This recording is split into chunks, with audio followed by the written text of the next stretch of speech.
What's up? Welcome to the living room. I am so excited you're here. This is your host, Nate, and I am really excited you are listening and joining us today. You are listening to a TLR Rewind, and what that is that TLR, we have this podcast, but we also have an in-person version of this podcast where we talk about the same topics that you hear on this podcast, but we also eat food together, we hang out, we play games. Like, it is a blast to take the elements of this podcast and do it together in person. And so what you're going to hear on this episode is the recording of the presentation giving at a TLR. And so we hope you enjoy it. We hope this inspires you to have these conversations with your friends. And even more importantly, maybe join us in person sometime. Or if you missed the in-person event, we would love for you to listen to this and hear what we talked about. Either way, we are so glad you're checking out TLR. Hope you enjoy. Stay awesome.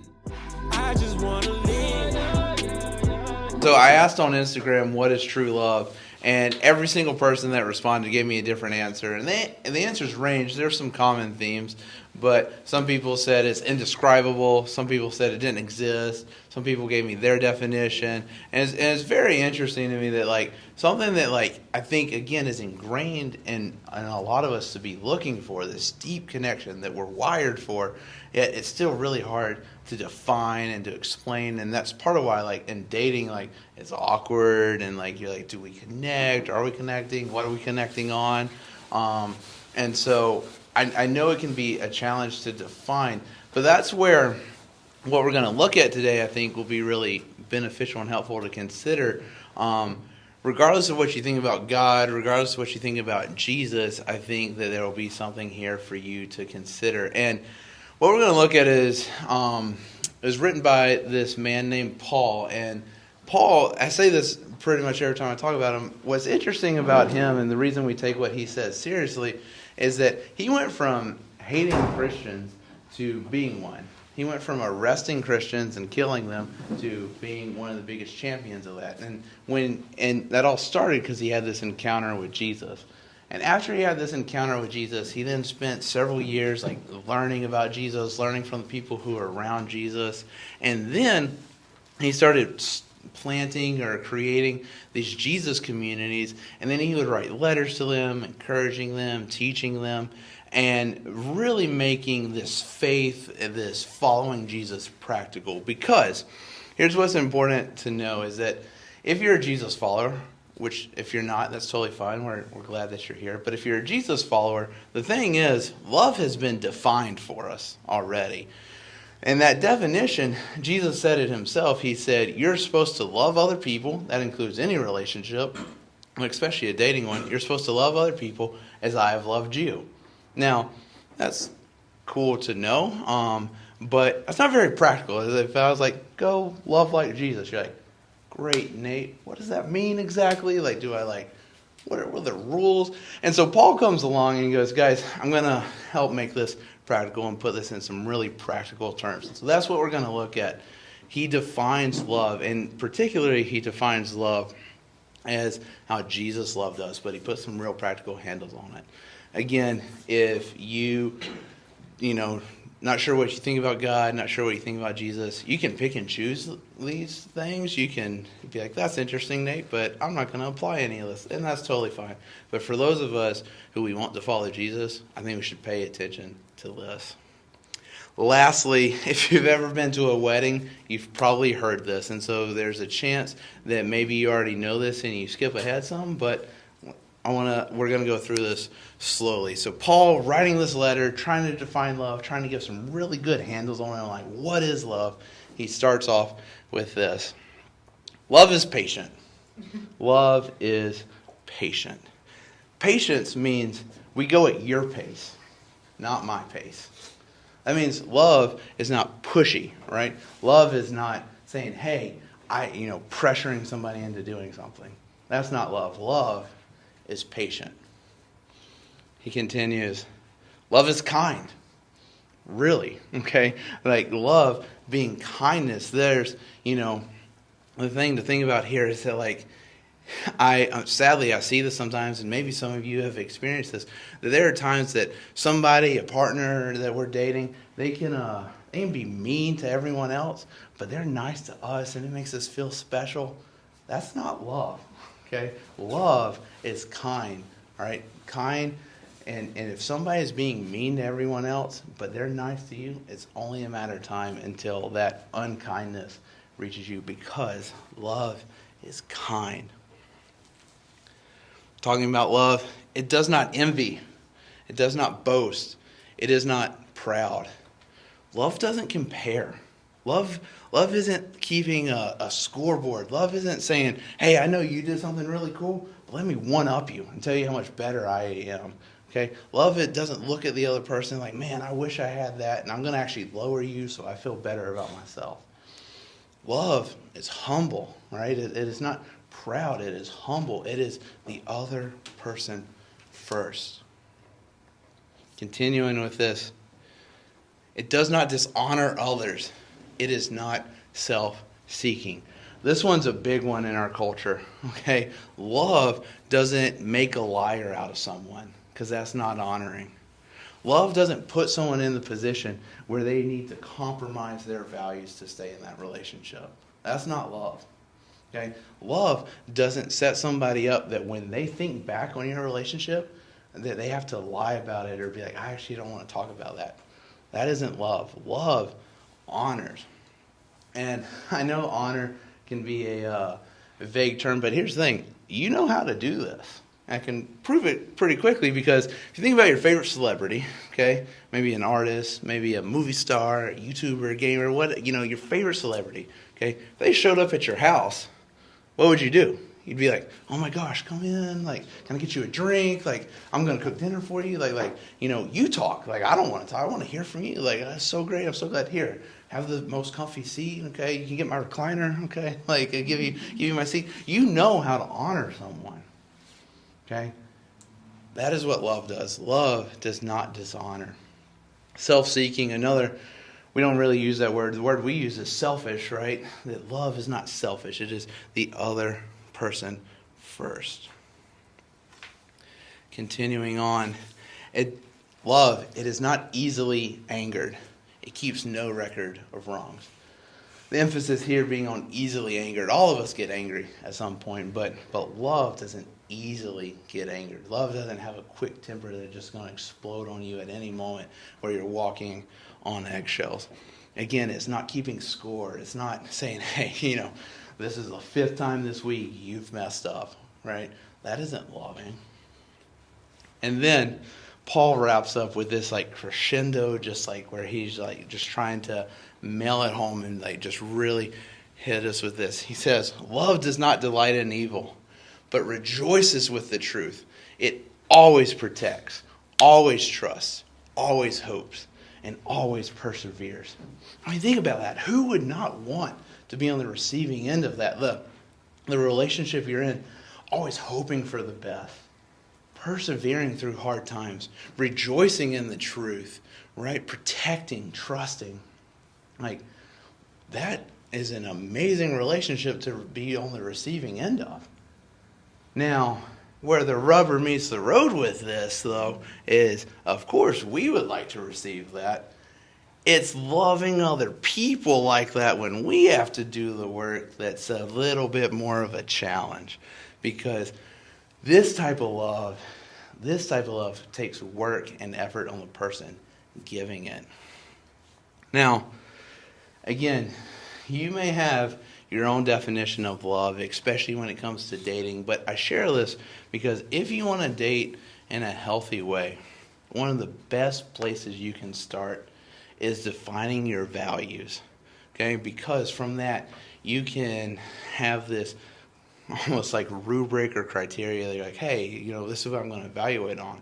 Now, we all do this, but usually what we do without thinking, pretty much the criteria I mostly hear when it comes to dating is, they're hot and they like me. So, good enough, all right?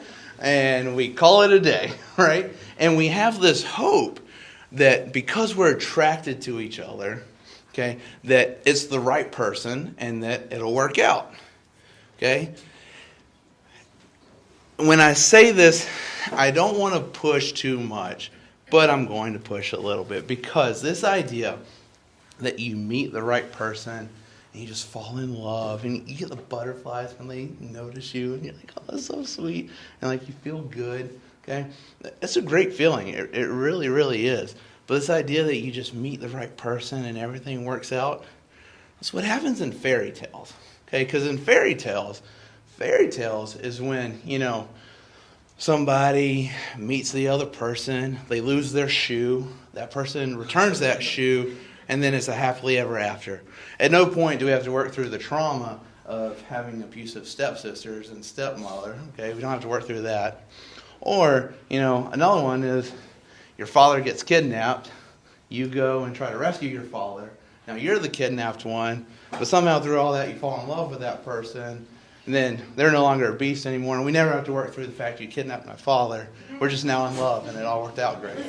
Okay? Him when he got hurt by the wolves. Yep, and it is a beautiful, beautiful story that is happily ever after. But do you know who Disney is targeting with those stories?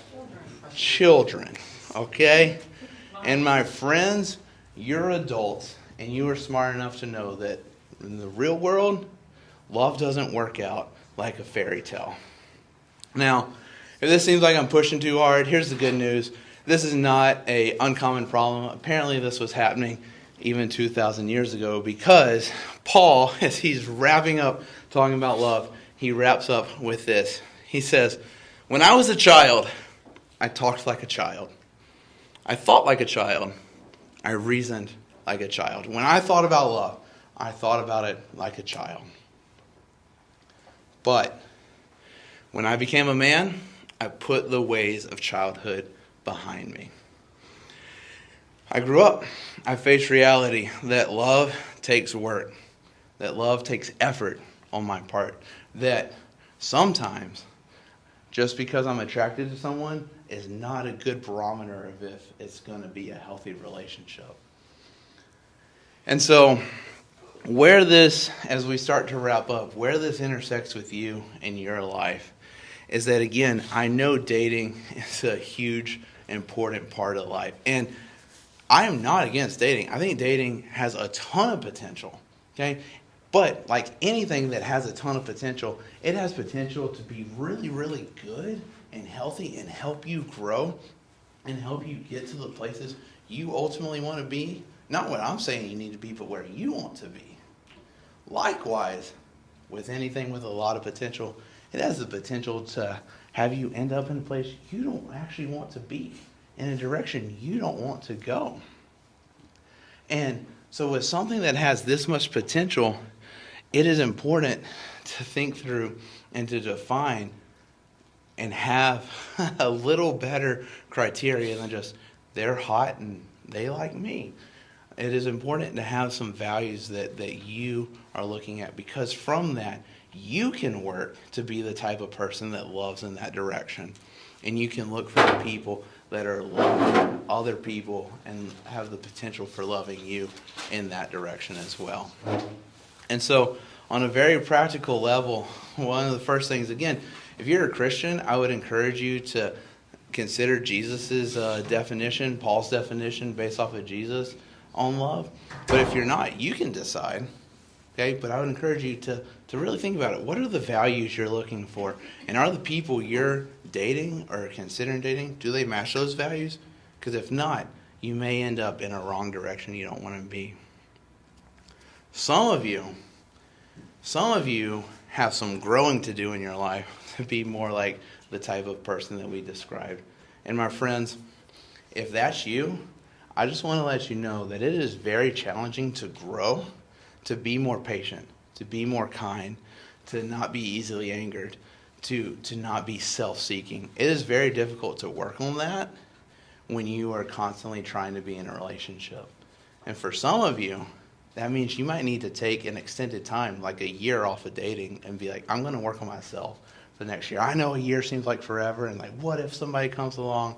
But it would benefit you more in the long run to focus on growing to become the type of person that you want to be.